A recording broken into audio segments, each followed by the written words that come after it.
Thanks for tuning in to Thoroughbred Horse Racing coverage on Proline TV as we talk about another Kentucky Derby prep race.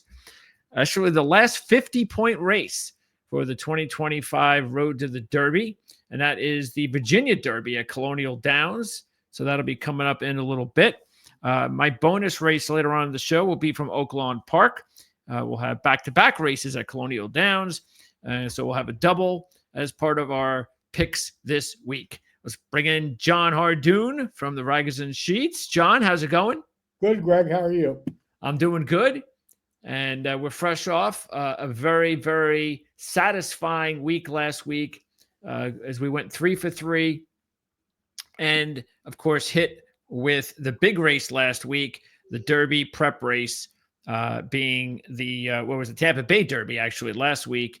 And we really liked it's I don't know, I'm saying it's unusual that we both like the same horse because we do like the same horse from time to time, but in a big race, not considering the horse was a favorite or anything like that, we zeroed in on the same horse, and it was a pretty impressive win.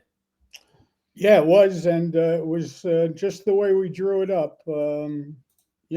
He wasn't the best horse in that field, but he was going to be the best horse that day. That horse is coming off of layoffs. Horse is stretching out for the first time. He's already done it all, and he's done it. He did it both. His last two races were at Tampa. And by the way, you can give his brother a little bit of an assist going into the first turn. His brother Jose was on Bordeaux, the 4. Who made a right-hand turn and went right into the Brad Cox horse, who had plans on going for the lead, but he changed that in a hurry. So okay, well, we'll take it since we had him. But yeah, it was one of those deals too where the trip was perfect for Owen Almighty. He was on the lead the entire time. The fractions were extremely slow. So that was beneficial. So basically, when he came home in front, he was able to just, let him go. Patch Adams was the Cox horse, and he was totally taken out of his game going into the first turn. He had full intentions on going for the lead or pressing the pace. But again, when Bordeaux, the 4 horse, made a right-hand turn into him, well, there was a change of plans, and it certainly helped Owen Almighty. All right, well, let's see here. Where is that? That's the 7 horse is Patch Adams. So that's the one out there. Watch the first turn. You got to back it up till they leave the gate if you want to see what he does. Oh, you want to go all the way down here? Okay, first turn. Okay. If you want to, I'm just sure. We can do that. Leaving the gate, coming out of the gate, start the race. Okay, now watch. You see where the 4 is? Yep. You see where Patch Adams is? Yep. Watch where the 4 goes. He just takes the 7 out right there. The 7 wants to cross over, and he refuses to let him go by. And now he carries him out into the first turn. So, okay, that's interesting. You have to know something that will. I mean, that's very good. That's why we have you here, John. But this is something that we'll keep an eye on for Patch Adams, who went off. Run it again and do it slow if we can. And okay. you can really see it. I mean, yeah. Okay, so the 4, instead of trying to get inside, when he continues to go on a straight path. And what is he doing? He's preventing the 7 from getting over. He's preventing Patch Adams from crossing over. Actually, we can see it at the top, too. Yeah. Right. Exactly. That's where you're seeing it. That's the head-on. He's acting as a blocker, really. I mean, and nobody said a word. People that know what they're looking at were all over Twitter with it. But watch this. Look where you go. You see it? Instead of being in and close to the rail, he's more or less going straight, which you don't do if you're going into a turn. You don't go straight. And was anything said, by the way, afterwards? On social media, plenty was said. Okay. Look at this right there. Boom. I mean, he just carries him out, and he prevents him from getting over. Believe me, I bet the winner, and I picked the winner. Oh, yeah, it worked out for us big time. I'm just telling you what happened. Sure. Right. It's interesting, too, because we had a one of our viewers who I had to ban, by the way. And why? Because he was just he was being ridiculous. his name was I don't know, Lee Reed. Whatever it is. Yeah. And he says, neither one of you guys has number 7, Patch Adams, nowhere on any of your tickets. Both of y'all are saying he's not going to hit the boards anywhere. Big mistake, huge mistake. So I basically just, replied, well, I even said initially, you might be right. And then I gave him the reasons why I gave him my reasons, and I gave him pretty much what I thought your reasons were. So he came back and he says, Patch Adams has the highest speed rating of all horses coming into this race, and both of you guys are throwing him in the trash bin. Unbelievable. And okay, so I went ahead and where did he finish, by the way? I don't know. Where did he finish? I think 3rd at best, or maybe 3rd. So no, he doesn't even run 3rd. Here, they're running 1. No, he didn't run 3rd. They ran 1-3-2. Was that? He ran 3rd. So anyway, yeah, he didn't finish 3rd, 4th. He finished 4th. Okay. So anyway, yeah, he said something. Did he apologize for being? Oh no, he said something like he went like way overboard, and I just said, look, I've been as professional as I can be here with you, and if you're going to basically be a dick about it, then we don't need you on watching our shows. I mean, yeah, or commenting or whatever I said. So I banned him. I mean, we reply to most comments. I do the best I can. You do the best you can. It's not like people are paying to listen to this. So. Yeah. So again, that's what I'm saying. It's and 100%. That's all we very much appreciate everybody, and that's why normally 99% of the time we have really good conversations in the comment section, and it's really something that we enjoy doing. But every once in a while, and it's YouTube. Listen, you're not going to make everyone happy. Plain and simple. You can give them ice cream every day, and they'll complain sooner or later. Yes. So, for instance, we had some other viewer comments. Let me actually move this off the board so people don't have to keep saying it. Some other of our comments. Bluegrass Dan, thanks, Greg and John, for another great show. By the way, remember, there are only 18 Derby spots available to U.S. horses. 2 spots are guaranteed to Euro, Saudi, or Japan if they opt to come. Obviously, we haven't touched up on that recently. So Bluegrass was just making sure that we reminded everybody of such. Have you heard of any horses from Japan or in Saudi Arabia that might enter the fray so far that you know of? I think they have a race where if you win, you're in. Listen, there are eight 100-point races coming up. So all 8 of those horses are going to get in the Derby. All 8 of those winners. The winners of those 8 races are going to be going to the Derby because 100 points guarantees you a spot. Yep. 50 points probably guarantees you a spot for the most part. So there are still 8 horses that we know nothing about. Maybe the horses already on the board. Maybe the horses that aren't on the board. I'm sure Baffert has a few laying in the weeds, and I'm sure Brad Cox has horses, Yeah, the big one over in Dubai is going to come in April the 5th weekend. That's the same weekend as the Wood Memorial, the Bluegrass. That's the UAE Derby. That's the Derby points race out in Dubai. So that's when we'll get a much better idea. That's also the same weekend as the Santa Anita Derby. So that's when we will find out a lot more about whether or not those spots will be taken up. Also, Roshan Kurakos 7403. I have a question for John, and I believe John responded. I want to invest money with my racehorse. Do you recommend the ownership? So what is my racehorse? It's a group of people. It's like Seize the Gray, the Lucas horse that won the Preakness, or I think even Dornoch maybe. They're owned by a group of people, a lot of people. I'm talking they have like 1,000 owners for each horse. And they pay a little bit of money, and they own a hair on the horse. But it's not that. The point, if you're not investing in my racehorse to become rich, you're not going to make $1 million. Huh? Why are you doing it? You're doing it to be a part owner in a racehorse. Nothing is more exciting than going to the track and going in the paddock and going in the winner's circle if you win. And on days when they're not running, to go to the back stretch and to get to visit your horse and feed him carrots. It's really a cool thing. It's a great thing. Sure. how many people could afford to go buy a Derby horse? It happens on rare occasion where they'll pay a little money and end up, with a story, a great Cinderella story, whatever the hell you want to call it. But in my racehorse, at least it gets you behind the scenes. Here, look at Straight No Chaser, the horse that won in Dubai, that Jeff Hochman owns a piece of, I guess. I think that's his name. Yes, I believe so. Yes. Okay, so he's part of my racehorse. What is my racehorse? It's 1,000, 1,100, 1,200 people that all go in on buying one horse. They put up, I don't know, whatever amount. You're not putting up a lot of money either. Okay.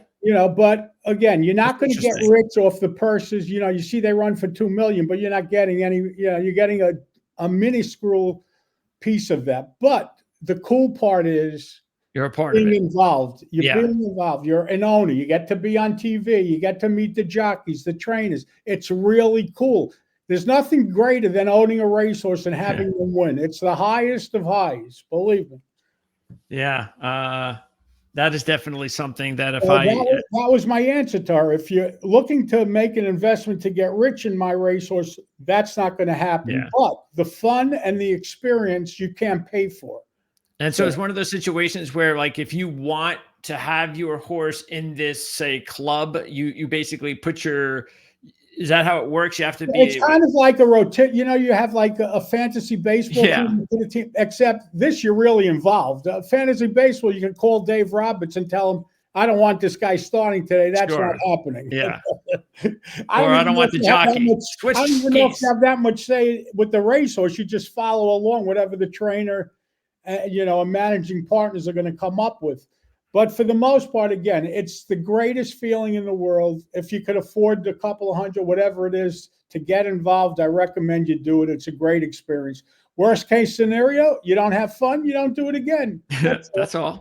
But listen, you're going to get the feeling of going into the paddock, of touching the horse. You can touch the horse. It's it's just different. What kind of money are you talking about? I don't think it's a big investment. I think it's as little as a couple of, I don't know. Everyone buys, they sell 1 million shares of tiny pieces of a horse. Okay. But it's very exciting, and there's not a bigger thrill in sport. It's just a great thing. It really is. It was a great idea, whoever had it. So. Ricky NYC 69. Hey, great job, Jon. Whether it's a faves or long shots, at the end of the day, a winner is a winner. And he was commenting, I think this was after the Tampa Bay Derby race. And again, a day that we had a good overall day last week. So thanks to Ricky NYC 69 for that comment. Okay, so that was last week. By the way, and so we had the Derby, Tampa Bay Derby winner, Owen Almighty, who had 2 9s coming into that race. So he sure looked like he did better than a couple of 9s. I'm not saying he had a great number, but by the way, prior to the race, they had made an announcement that even if they won, they were not going to the Derby because they know that he probably can't get the distance. So the race they're pointing for is the Pat Day Mile. It's 1 mile, 1 turn at Churchill, and it's on Derby Day. Okay. One of the big races. So they're doing the right thing by the horse. They don't want, they know the horse can't get the distance, or they don't think he can get the distance. And that's unusual in this day and age because everybody gets Derby fever. You only get one shot to go to the Derby with a horse. And, to pass it up, even though you qualify points wise, well, that's doing the right thing by the horse. And, people get selfish and they want the glory and everything else. Oh, yeah. But the trainer knows that he can't get the 1.25 miles. So let's do the right thing by the horse and have him win the Pat Day Mile. And that was, the owners of the Flying Dutchman Racing Company. All right, so Owen Almighty, we'll see him then at Derby Day at the Pat Day Mile. It looks like. I mean, things could obviously change, and they could wake up and say, "What the hell?" That's true. I have one shot. Yeah, that is true. And then leading up into that one, we also the bonus race, by the way, was the Hillsborough Stakes. So we got that one with the 8 Saffron Moon. That was a Chad Brown horse. And then the 10th race, the 10th race, the Florida Oaks, a filly race for 3-year-olds. That was the win. And in that one, you hit that one, John, with the number 9 horse, Nitrogen. Yeah. And by the way, that's right. We also had the exacta in the Tampa Bay Derby. I forgot about that because we had that closer, Chancer McPatrick, that came through. Yes, we did. So that turned out really well. So anyway, so that was last week, and we're going to look to do it all over again. That's the whole idea here.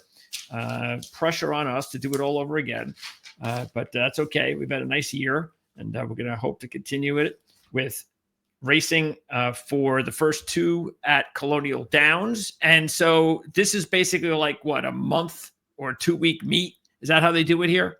It's actually 3 days. 3 days. Yes, they run during the summer months, and 85 to 90% of the races that they run at Colonial Downs are turf races. That being said, this weekend or this 3-day meet, I think it actually starts maybe Thursday, Friday, Saturday. All the races will be run on the dirt, so no turf racing at all. All right, so we're going to go with race 8 and 9 at Colonial Downs, and we're going to start obviously with race number 8. And this is 1 mile and a 16th to Virginia Oaks. So it seems like we've been doing. I mean, when you do these Derby races, you always get these filly races, 3-year-old filly races just before the Fillies makes a lot of sense. The Fillies run on Friday, the day before the Derby for the Oaks. Yeah, so it does make sense. Yeah. So we've got the $250,000 race here. And this is called the Virginia Oaks. Not a graded stakes race, but a stakes race nonetheless. The morning line favorite is the 3, Gowell's Delight, a horse with 3 starts, and all 3 are at this distance, which is pretty impressive. So we'll see if she can get that done. But we're going to start at the top with the 1, Icona Mama. And Icona Mama is an 8-1 shot with John Velasquez on board for the first time. And she's coming off a 19. The good thing I noticed about Icona Mama is that even though she's been inconsistent, she is getting better in her inconsistency. So she's gone 19-23, 16-19. So if she keeps up the inconsistency, then maybe she could throw a 15 or a 14 in there, and you are getting 8-1. But obviously, I'm kind of grasping for some little trends that might not even be there. You're stretching it here. I am. The problem I have with this horse is her worst 2 races as a 2-year-old on the dirt were both distant races. One was 1 mile at Aqueduct when she ran the 23. The other was 1 mile at Churchill when she ran the 19. Her 2 races sprinting is a 16 and a 17. So obviously, in my opinion, she prefers sprinting as opposed to routing. Not only that, but the 2 races that were 1 mile, they were both 1 turn. Churchill at Aqueduct, 1 mile is 1 turn, and at Churchill, it's kind of like 1 turn. It's got like a little bit of a dog leg there. But that being said, and last time out, she ran the 19 sprinting, so I would say she's probably going to run worse. I don't like that horse at all. The 2 is low key, a 10-1 shot that so far has been pretty slow. Last time out, she ran an 18 on the slot. Yes, but technically she's never done anything wrong. She ran 2 races as a 2-year-old. She ran 20s in both of them. She comes out this year and runs the 18 on a slot, but she would still have to improve to compete with other horses in this race. And it's the first of 2 in the field for Mr. Amos. Next up is the 3, the morning line favorite, Gowell's Delight. First of 2 in this race for Kenneth McPeak. And as I said, she has run all 3 of her races at this distance, which is nice. Started off with a 17, then went to a 24, came back with a 16. There's a problem here, though. They're talking about running this horse next week at the fairgrounds in the day of the Louisiana Derby. So she may not be going there. Okay. Well, that's not good because that'll bring the odds down for everybody. Correct. Okay. Next up is the 4, and I wasn't even going to take her anyway. Would you have taken her? No, I would use her underneath. I wasn't taking her, no. Okay. Yeah, well, it stinks. Hopefully she'll stay. All right. The 4 is Anonymous, a 6-1 shot.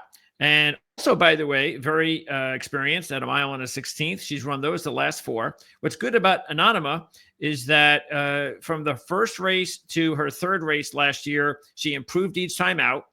Even in that race at Oakland Park in December, she ran a 15 and won that race, which is impressive considering it's Oakland Park.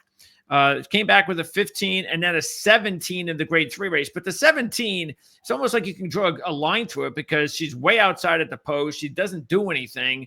And I don't know what was going on there. It just looks like she just probably didn't even have a good trip. So anyway, she's coming off, maybe if you look at it that way, a couple of 15s heading in the right direction. You're getting 6-1. What do you think about Anonymous?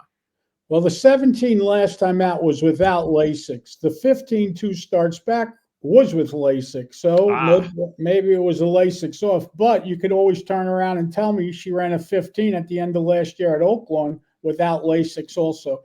So for that reason, and the fact that she's 6-1, I left her in, and McPeak deserves a lot of credit. He's done good work all year. So I am keeping this horse in as one of my exacta hookups. The 5 is a good one based on the odds, which I don't think we're getting, and that is Early On. You've got Safi Joseph and Flavian Pratt combo there. I hope you get 8-1. The only thing is you got to worry about a potential bounce, but it will be right around the cutoff point. We're at about 5 weeks. She's coming off a 17 last time out. She has improved, a little bit each one of her races. And that last race, her best race, was at this distance. So what do you think about Early On at 8-1? You're doing everything good. You're really learning and you're reading the lines right. You just don't pay enough attention. And I don't mean to be critical. Oh, no, that's fine. But you don't pay enough attention to when it's Lasix on and Lasix. Well, I don't. Yeah, where do I get that again? So the F. You see the F in front of the 17? That means first Lasix. Let me pick up the sheets so I can take a look at it. No, not that thing. I chose the wrong one. Anyway, she went on Lasix last time for the first time, and she ran a new top. So a lot of times when horses get Lasix for the first time, they run that new top. So you see the F in front of the 17? Ammonia. Early on.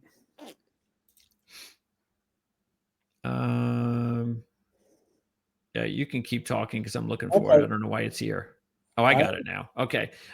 Race number 8, and I'm going to look for that. Where's the F going to be? It's right in front of the number. Okay. F15. F.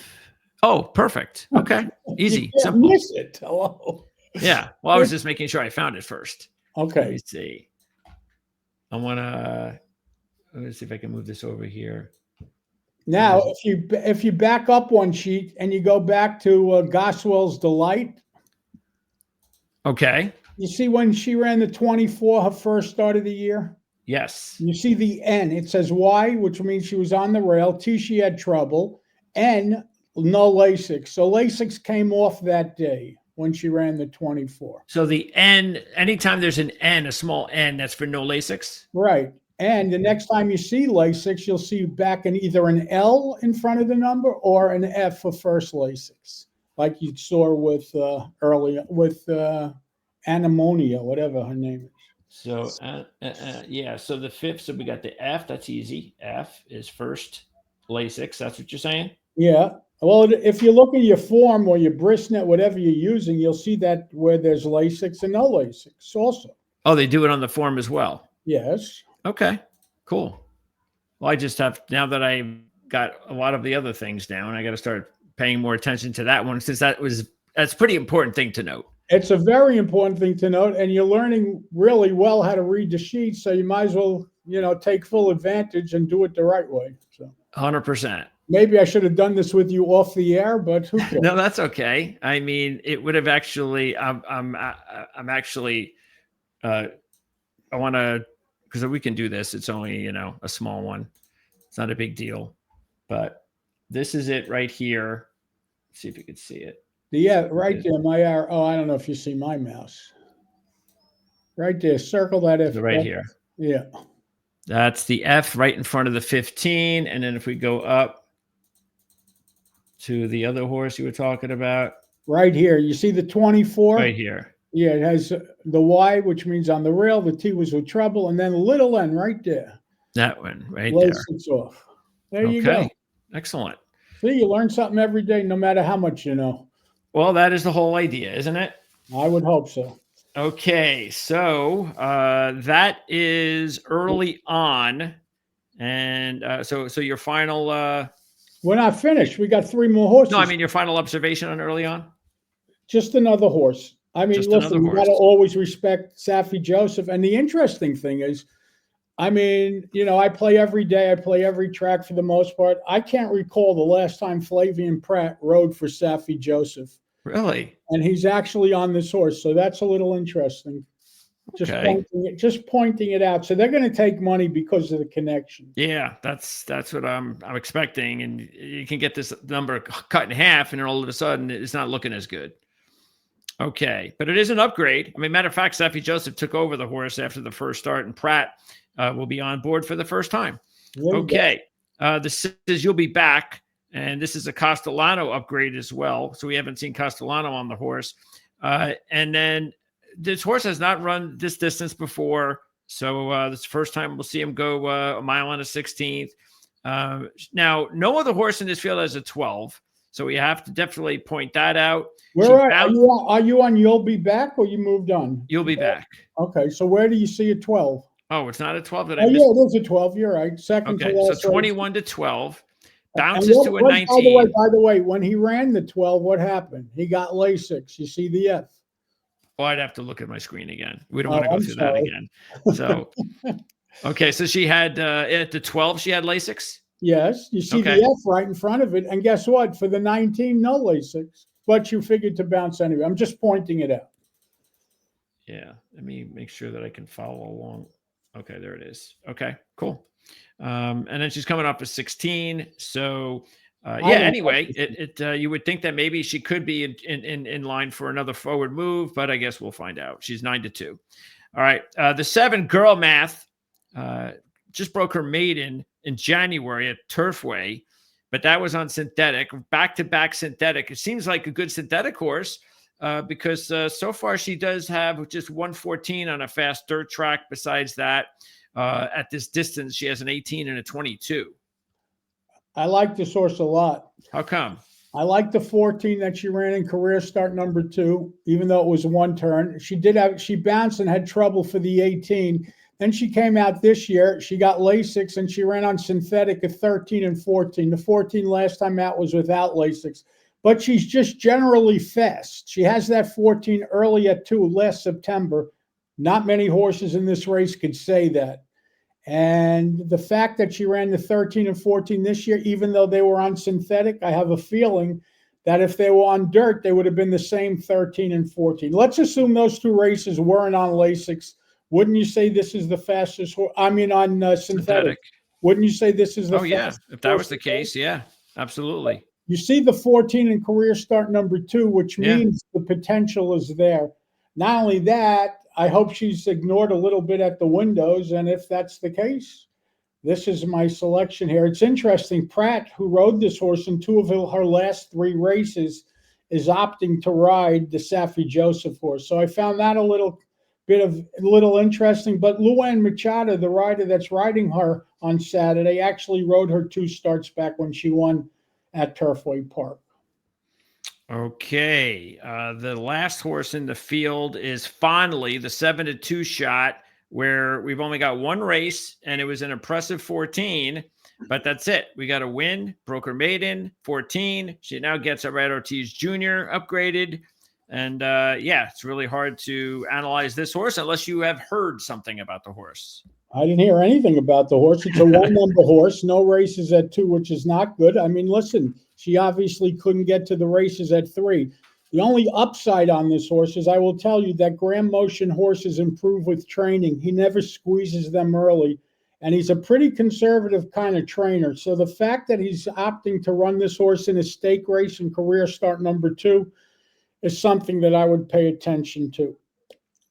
Okay, so you're going with the 7. Girl Math is your top one. Yes. What else are you doing? I'm using the 3 in exactas, even though she's probably going to scratch. I'm going 7 with 3, 4, and 8 and reverse them small. The 7 is Girl Math. The 3 is Goals Delight. The 4 is Anemia. And the 8 is Fondly. 7 with 3, 4, 8.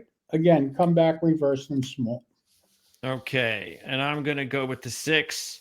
I'm going to go with You'll Be Back over the 4 and the 5.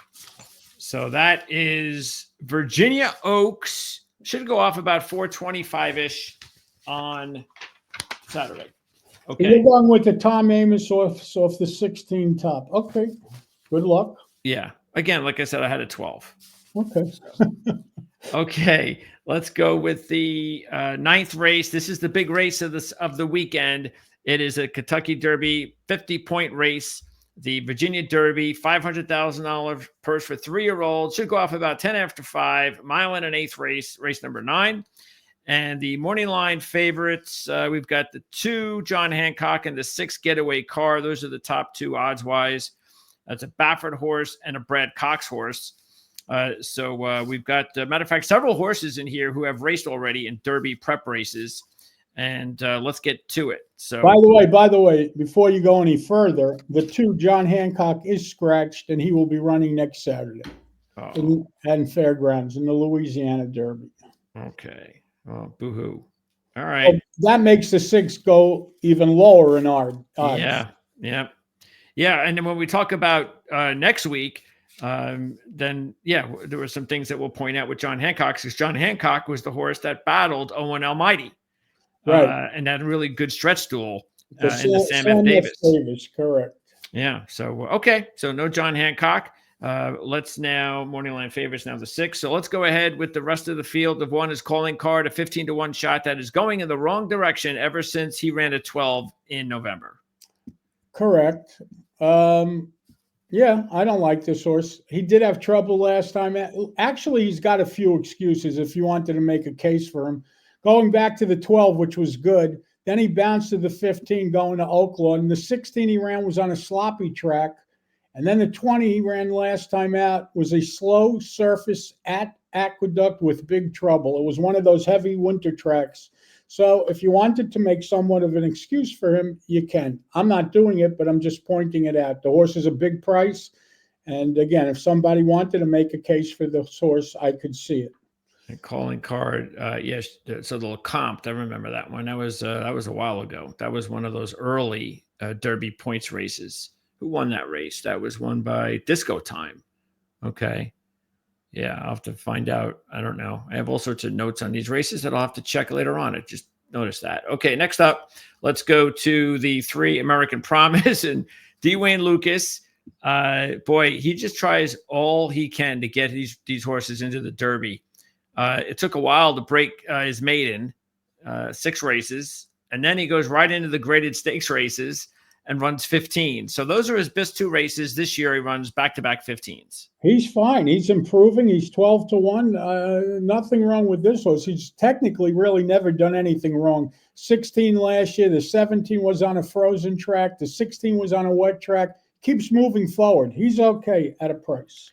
Anytime you get those situations, I said a few weeks ago, Lucas, man, just put a couple of bucks on him. Don't lose to him with a big number and go, well, I guess I should have done that. All right. Omaha, the 10-1 shot, the 4 horse. And Omaha was actually in the Withers. That was Captain Cook's win. And I remember that race. The horse really never did anything. Ran a 17. I don't know what happened there. You expected some improvement, didn't you? Because he ran the 13 in November. You could maybe expect a bounce in the next race, but maybe not, because he had enough time, ran another 13, and then just didn't do anything the race after that. She did have some trouble. He did have some trouble. As a matter of fact, I think I gave him out last time out in the Withers, and he didn't run well, but he did have an excuse. That day at Aqueduct, the track was kind of speedy, and whoever made the lead won. He has no early speed. He had to come from behind, so he was up against it. I would expect him to make a forward move today. Well, then at a long shot and a mini long shot number, it's not a bad idea. And he does have 2 13s. Correct. Okay. Next up is the 5. Studley Do Right. Studley. 15-1 shot. Ran a 13 in November. Everything else seems to be like 16s, 17s. Ran the last 2 races were actually 16s. Yeah, the tanking blinkers off as well. I mean, he's another horse in the race. I mean, he looks similar to a lot of other horses in the race.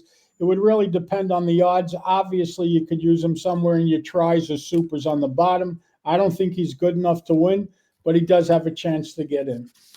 The 6 now, as we said, is Getaway Car. And this is definitely the horse to beat. You got Baffert, you got Ortiz Jr. And I remember, of course, we watched this race as we watch all Derby races. We watched that, and we talked about the fact that it was really impressive the way that he battled with Caldera because he lost the lead down the stretch and regained it. That's always what you want to see. That shows competition and all that. Meanwhile, the only bad thing is, John, that race happened less than a month ago, and that was a new 4-point top. So this could be a bounce situation for Getaway Car. I agree. I'm not in love with this horse. That's why I wanted Jon Hancock in this race. Well, you have one just like him coming up. This horse, listen, the truth of the matter is the line is really nice. He never did anything wrong until the last race when he ran the 8. That's the problem. He ran a 4-point new top. Not only that, it was a tough race. I mean, he was head and head the entire stretch. You know, there are times when horses run tops and they don't look like tops. He earned that 8. I mean, they fought, you know, I would use him underneath. I don't think I want this horse he's going to be 3 to 5. I think he's going to be 3 to 5 with the scratch of Jon Hancock. So at 3 to 5, I would certainly try to beat him. And here's another thing that's possible. The horse looks like he's already in. And let me see how many points he has. I think he's already in. He has 36 points. He's in 7th place. Yeah, but again, those 100 pointers are all going to go by him. So the only thing, though, is that, like you said, John, is it possible if anybody that runs in this race, are we going to see them again, right? No. I don't think so. Not unless they have to.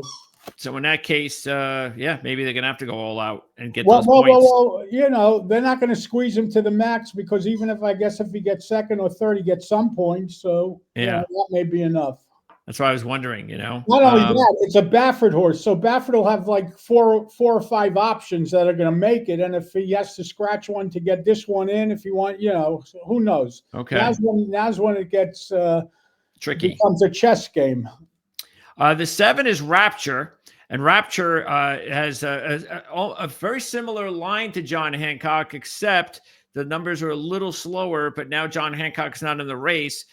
Cox, Pratt, great combo. 14 first time out, 12 second time out, which is also impressive considering it was at Oaklawn Park. He's had more than enough time to rest since the 12. What do you think about Rapture? Rapture's my top selection. First of all, Pratt went to Rapture over Jon Hancock because I guess they thought all along that Jon Hancock would not be running here. I was wondering about that. Okay. Yeah, that. You know, Pratt gets first choice for sure. And that's what I think. And this horse, I would expect a 12 or better, and that's going to be good enough to win the race. Okay. And then probably the last horse I believe that has a shot is the 8 Authentic Gallop. I think this is a horse that is definitely one that hopefully would help make us some money. Castellano is on board for the first time. This horse has done nothing wrong. He's never gone backwards. Everything is straight ahead. If you throw out the 2 turf races, 24, 20, 19 last year, 18 and 14 this year. The 14 was a new 4-point top, and it is going to be right about 5 or 6 weeks, but you're getting 10 to 1, you're getting Castellano. And I think this is definitely a horse in play. Well, I don't like him. The 18 was first-time Lasix. The 14 was run with Lasix. To me, it's a top, and I think you have better. He's 12 to 1. You know, I'd rather bet a horse maybe like Studley Do Right or Omaha that are basically the same price that this horse is. By the way, it's kind of cool to see that they must have changed his running style. You can see here that he was a pace setter early, and I guess that didn't work. So he turned him into a closer, and that worked. He got 2 wins turning him into a closer. Yeah. So anyway, that's nice to see. Okay, the 9 looks very slow because he hasn't done anything to improve upon 4 straight 16s. Yeah, I don't like this horse. You know, it's what we call a flat line. He's not getting any better. He did make a little bit of a forward move last time out, but I don't particularly like him. And the 10 should just scratch. Unless you own him, you don't want him to scratch. Anything could happen. It's a horse race. Doesn't have anything in the It's a very ambitious placing for this horse. yeah, the 20 last time out was his fastest time. All right, John, so you're going to go with the 7 Rapture over the 3 American Promise, the 4 Omaha, and I guess I'll throw the 6 in small getaway car, only off of the strength of the 7. I don't think the 6 will beat the 7 personally on Saturday. Okay. And I am also going to go with the 7 Rapture, and I'm going to go 7, and then also I'm going to go with the 4 and the 10. So 7, 4, 10. John has 7, 3, 4, 6. And that is going to wrap it up. You got to give me like a video of you playing around with the puppy in the house. I think we'd all love to see that. I'm dog sitting and he's torturing me. I apologize. That's okay. I know the feeling. And we will be back again next week when, again, it wasn't like a big storm of great races this week. We had, one Derby points race. And again, no more 50-pointers. Next week is the Louisiana Derby. It's a 100-point race. And then we also have the Jeff Ruby Stakes, another 100-point race. I know John loves Turfway. Yeah, that's Tapeta, and the only reason it's a 100-point stake race is because Churchill Downs owns Turfway Park now, so that's why they did politics. It. Okay, yep, so there you go. But anyway, we got 3 Grade 2 stakes races to choose from at Fairgrounds. That'll be more than enough to come up with a couple of good races next week, John. All right, Greg. Thank you. Stay safe. Be well. Hit subscribe, everybody. I did That's it. I didn't subscribe. Thanks, John. Thank you, everybody. Have a great day and good luck at the races. All right. So there you go. That is it for the first 2 races here, both at Colonial Downs. And next week should be a lot of fun. This is actually going to be the, I guess you can call it the slow part, because after next week, which is a little bit better, then we really get interesting. 2 weeks from now, Florida Derby and Arkansas Derby. And then 3 weeks from now, you've got the Bluegrass, the Wood, and the Santa Anita Derby, as well as the UAE Derby, as we mentioned. The week after that, you also have the Lexington Stakes on a Saturday. And by the way, that Friday at Keeneland, you got a Grade 1 as well, the Maker's Mark Mile. We also have the Jenny Wiley, a Grade 1 race, and the same card as the Lexington, and a Grade 1 at Oaklawn Park, the Apple Blossom. And then after that, I think that's when it's going to calm down a little bit for a couple of weeks before the Derby. So we have some really good racing coming up over the next several weeks. Let's talk about race number 10. This is the bonus race. And this is definitely, if you look at it, I mean, this is because the other horses we talked about were inexperienced horses, young horses trying to win and compete for the Derby or the Oaks. This one, which is the Whitmore, the Grade 3 from Oaklawn, it's a 6-furlong race. This one is about a lot of elder horses who've won a lot of money, been in a lot of big races. So let's see what we have here. We've got the morning line favorite who appears to be for Booth. And that's a good thing for me because I don't like Booth. The other, and it's also, you got one of those things where you have a 3-1 shot, a 7-2 shot, followed by a 4-1 shot, followed by a 9-2 shot, and then followed by a 5-1 shot. So it's like 5 horses within, a 1.5 points of each other, which means you have no idea who's going to end up as the favorite or how it's all going to go between those 5, and if anybody can break the party. But out of those 5, let me see which ones I went with. Out of those 5, I am going to go with 2 of them, and then I'm going to throw in a long shot. So let's talk about this. Tejano Twist, the 1 horse, which is actually going to be one of the horses I'm playing, because even though he's 6 years old, he's been at Oaklawn Park 10 times and has been in the money all 10 times. Matter of fact, coming off a win, running an 8, okay, at 6. Now, 6 actually is not old compared to a couple other horses in this field. So that's the reason Tejano Twist is one of the top plays as far as I'm concerned. This horse also ran a 5 in December at Oaklawn. So the last 2 races for Tejano Twist are an 8 and a 5. Very impressive. And as you can see, the horse has been in a ton of races, won a lot of money. Look at that. 19 out of 20 in the money at this distance. 19 of 20. How can you not take the Tejano Twist in your trifectas at least? The 2 is Happy is a choice, a 4-to-1 shot. Again, we can't take them all. And I do see that there's value with this horse. He's coming off a 7 at Oaklawn. And if you look at it, the horse has not done anything worse than an 11 since the beginning of 2024. I mean, you're talking about 5. We got a 5 last March. We've got lots of 8s, and we have the 7 last time out. And the horse is 5 years old. And in this field, that is pretty young. Also has 3 wins at Oaklawn Park. So there is a lot to like about the 2, but like I said, I just can't take them all. But, you know, if you want to take Happy as a choice, man, you go to it. The 3 is Giant Mischief. I am going to put Giant Mischief into my top 3. And I've got Brad Cox, so that's a big reason. Anytime, you know, you're going to be choosing, or at least if I'm choosing between 2 or 3 horses that you really like, and you can only take 1 or 2 out of the 3, you know, Cox is going to win out over John Ortiz. That's just the way it is. Now, the only thing we have to be a little bit concerned with is the only race at Oaklawn was at the Rebel. That was in 2023, and that was not a good race. That was a 14. That's as slow as Giant Mischief, or as bad as Giant Mischief has been. But it was on a sloppy track, and it was a little while ago. And I'm not as worried about it because of the sloppy track. Also, it's Oaklawn Park. So if you don't race well the first time, not a big deal. That's expected. What I do like is the last 2 races at the end of last year were a 7 and a 4. And what I also like is I don't have to worry about the 4 coming into a race a month later, or even 6 weeks later, maybe. This is a good amount of time off. You're talking 5 months off, something like that for Giant Mischief. So Brad Cox has the horse, very rested. You got 5-1 coming off a 4. I mean, I have to play the horse. Okay. Then we have the 4, as I mentioned, Boost. So why am I throwing the 4 out?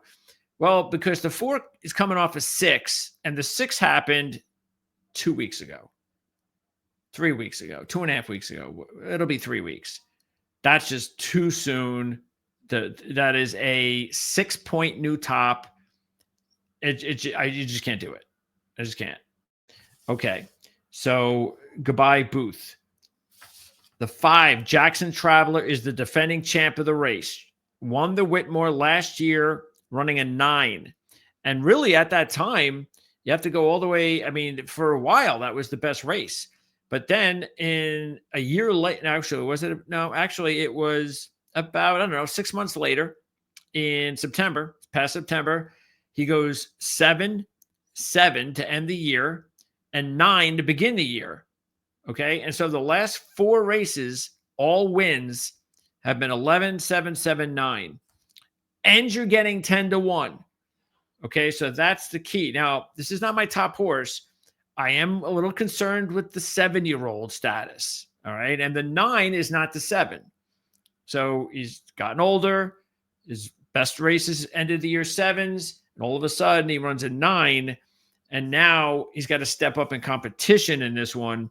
So, look, he's 10-1. And that's the thing that I obviously like about the horse. So there's no question that I think the 5 has to be under consideration. But I am a little bit worried about the 7-year-old deal. So we'll see. But you have to be impressed with 4 straight wins. Let's see what the odds are. That's going to be the key, really. All right, Glengarry. This is going to be the long shot I'm going to play. And I might just even throw in Jackson Traveler if he's 10-1. The more the merrier with the long shots. But Glengarry is a couple of reasons I like Glengarry is the long shot at 20-1. Glengarry is the youngest horse in the field, so I definitely like that. Matter of fact, she's half the age, or almost half the age of Jackson Traveler, and he's half the age of Yeah, there's a couple of horses we haven't talked to, or at least I think it was an 8-year-old in here. Maybe I'm wrong. Okay. Anyway, young horse. What I like about this horse, though, besides the youth, is that in the last 3 races, he really has gotten better. A matter of fact, the 2 races at Oaklawn, a 10, which he had done before, that was actually a previous best back in April.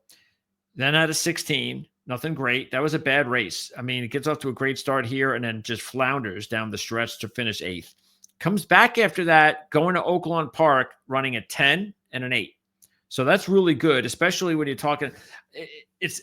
I'm not looking at the 4-year-old also because the horse is younger, but because I have more of an opportunity for forgiving the horse and saying there's a lot of hope ahead possibly. And that's why whenever you run a 10 and an 8 and you're only 4 years old, you're thinking, well, maybe it's possible we have not seen anything close to the best from this horse yet. So that's going to look, it's not 10-1. He's not even 8-1. He's 20-1. And he's got experience over the track, second place both times. You know what? That's all the horse has to do is finish second, as far as I'm concerned. Finish in second.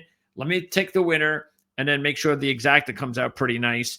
And those 4 wins, let me see if they've all. Actually, I was thinking about Jackson Travis with the 4 straight. But Glengarry has 4 wins in his career, and they've all come in 6 fast dirt track races. So throw that in there as well. The 7 is Miles Ahead, and another horse that has to be under consideration. 8-1. Haven't seen this horse since November as well. This is the 8-year-old. Okay, this is the 8-year-old. That's actually the reason why it was a horse considered, but I just didn't make my cut because the horse is 8 years old. Now, the horse coming off a 6, which is mightily impressive. But just like we talked about with Giant Mischief, in this situation, you do have time. And boy, did Miles Ahead need the time off. Maybe that was predictable. Maybe that was the great job by Paul McGee to give the horse rest. I don't know. I'm just guessing. Keep in mind, the last time the horse ran a 6 in November of 2023, followed it up with a 2 and did that just 3 weeks later. Okay. Now, here's the problem. Well, not really a big problem. But after that, he took time off. Smart. What did it? December, January. Took 3 months off, ran at 12. Then ran to 26. And at this point, you got to be thinking, well, with the 2 at 7 years old, must have just burnt Miles Ahead. But then after the 26, McGee takes 5 months off and says, yeah, maybe the horse got burnt out from the 2.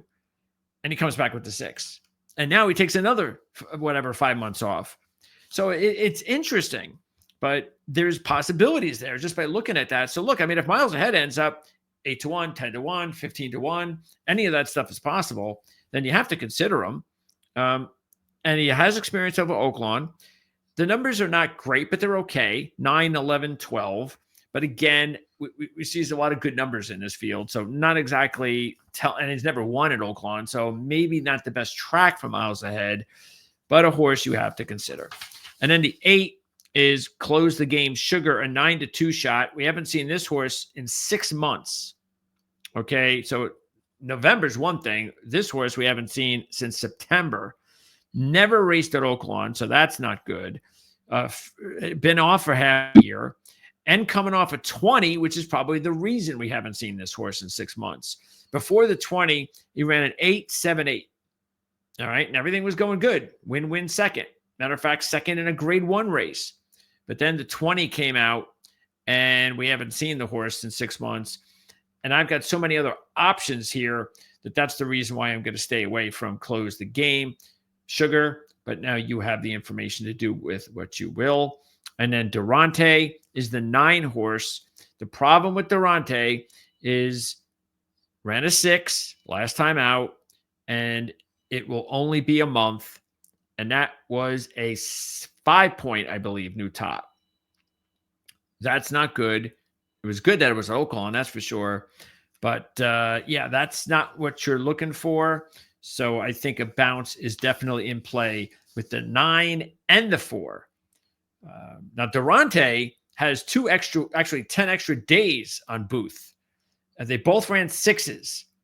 So you can look at it that way. Why would I go with Booth coming off a 6 on February 24th when I could take Durante coming off a 6 on February the 14th?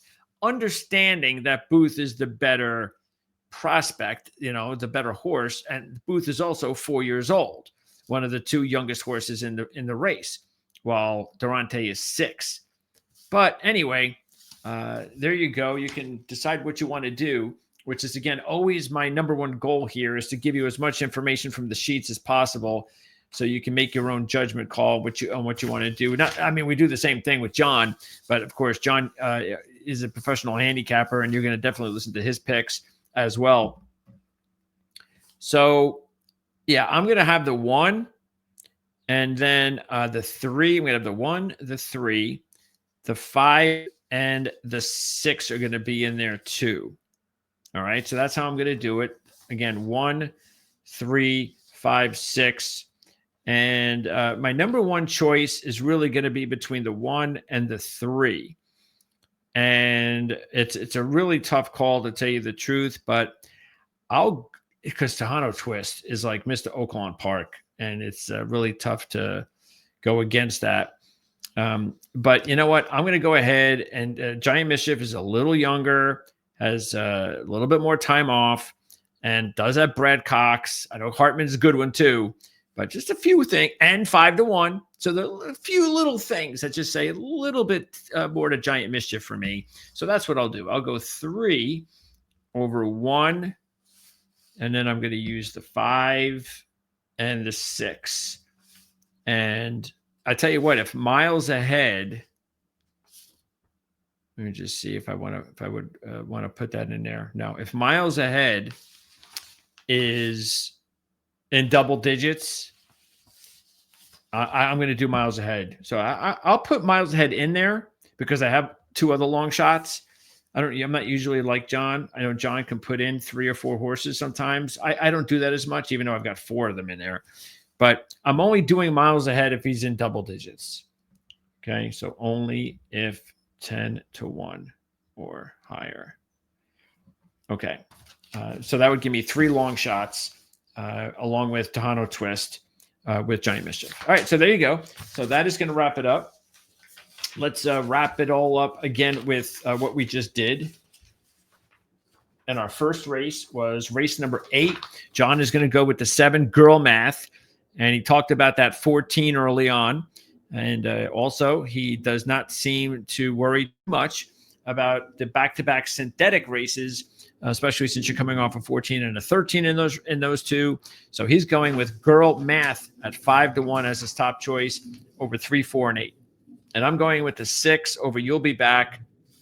And between you and me, I love the fact that I got tutored here by John with the LASIX and all. But I'm going to use it, no question about it, going forward. But sometimes too much information can bite you. And but this to me is like the last bit of information that I think is important for me to use for handicapping. So I'm going to use it, no question about it. I wasn't going to change anything on this show because I just got the information. So I wasn't going to change it that quickly because you know how many times I've just blindly did handicapping and made picks and had no idea about whether or not it was LASIX, no LASIX, LASIX, no LASIX. And again, let's keep in mind, this is important. This is all about the averages.